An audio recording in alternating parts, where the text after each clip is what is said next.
Well, what a year it's been for us. 2023, we think of it as our year of delivery. We will deliver 2 really big, significant building projects.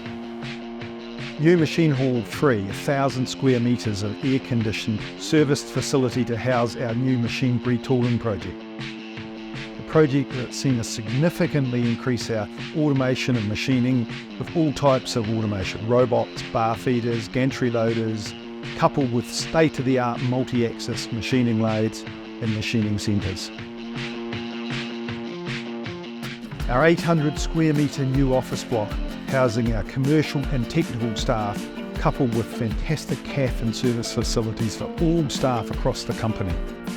But 2023 was not just about physical changes in buildings and machines, it was about our people. During 2023, we were able to get fully staffed for the first time for 3 years.